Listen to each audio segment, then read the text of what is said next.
Welcome to Inside Bliss. Today we're doing one of our deep dives. Yeah, and this one's focused on a specific series you can find right now on the Bliss app. It's complete, ready to go. That's right. It's called The 5 Languages of Self-Love. And for anyone maybe new to Bliss, just a quick intro, it's an app featuring mindful, spicy stories.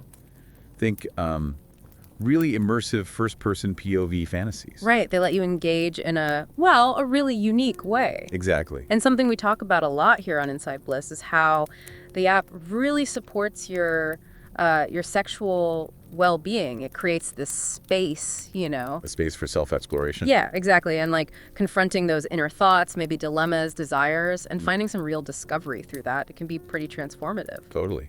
It's often about liberation from shame, finding a way towards a more holistic self-embracing. And that's exactly what this deep dive is about, looking at how this series, The 5 Languages of Self-Love, uses storytelling and fantasy within Bliss to help with that self-exploration, that journey towards sexual well-being. Yeah, how that narrative structure facilitates discovery. And of course, you can always check out our other Inside Bliss explorations too, where we look at different facets of the app and this mindful approach. But today, let's really get into the 5 languages of self-love. Okay, so the title itself, Yeah. it makes you think of the original concept for relationships, right? Right. The 5 love languages, but for partners. What's so interesting here is how the series flips that. Flips it inward. Exactly. Directing all that energy, the words, the touch, the time, towards your relationship with yourself. And the story follows a character named Maya. You see pretty quickly she's grappling with some deep-seated insecurity. Yeah, she's feeling pretty lost, actually. Lots of self-doubt. And she comes across this idea, the 5 love languages, words of affirmation, physical touch, receiving gifts, quality time, and acts of service. And she decides to experiment, right? To see what happens if she consciously applies these to herself. Yeah, it kicks off this really personal journey that unfolds over several parts of the series. And her starting point is quite striking. She's really questioning if self-love is even, possible for her, despite trying other self-help things. That initial vulnerability, I think that's something a lot of listeners might connect with, Definitely. So her first step is words of affirmation. Ah, yes. The mirror work. Right. And she even says how awkward it feels. Really awkward, standing there saying, I am strong, I am capable, I am worthy. It feels fake at first, doesn't it? Like you're just saying words you don't believe. Totally. She's trying to force it. But what's interesting to witness as a listener or reader on the app is how slowly something shifts. Underneath the resistance. Yeah. A little bit of self-compassion starts to peek through. It's gradual. And that discomfort that's so real. It Yeah. really highlights that, changing that internal voice takes time. Yeah. It feels weird initially. But sticking with it, that's the key takeaway there, isn't it? It can actually lead to a real shift. Absolutely. Over time. Okay, so from the internal words, she moves towards physical touch. Now this feels particularly relevant in the Bliss context, doesn't it? Oh, definitely. Yeah. Because Bliss is so much about mindful exploration of sensation of the body, connecting with your sensuality. Right. So how does Maya approach it? Well, she starts tentatively. She uses a guided body scan meditation. Okay, so not just a superficial thing. No, not at all. It's about really tuning in, discovering new sensations, connecting with her physical self on a deeper, more mindful level. And there's a moment mentioned of sensual self-discovery. Yes. A powerful one, actually. It really emphasizes how just being present in your body, exploring sensations without judgment, that itself is a profound act of self-love. And it can awaken something. Okay, so next up is receiving gifts, which can sound a bit external, materialistic. It can initially feel that way for her too, but this is where the series offers a really neat reframing. Instead of thinking about, buying yourself stuff, she creates a kind of altar, a small collection of objects that symbolize her inherent worth. Oh, interesting. What kind of objects?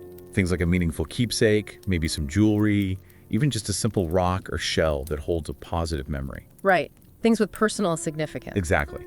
And as she handles each one, she connects with the memory, the emotion tied to it. She even whispers affirmations while arranging them. So the idea of gifts becomes more about acknowledging the love and support already there. Precisely. Recognizing the tangible symbols of connection, strength, value that are already part of her story, and linking them back to her own worth. I like that reframing. Okay, then there's quality time. And here, Maya really pushes herself. She dedicates a whole day just to solitude and self-reflection.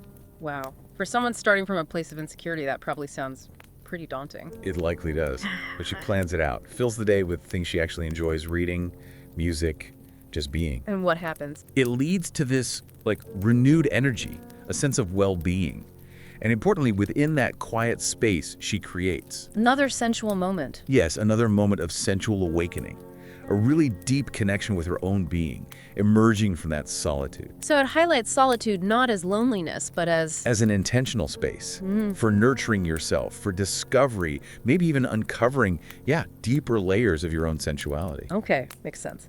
And the last one, acts of service. Which again, she initially thinks of as, doing things for other people. That's the usual association. Right, like chores or favors. But then she has this light bulb moment. She realizes she can direct those acts of service inward, towards herself. Through self-care rituals. Exactly.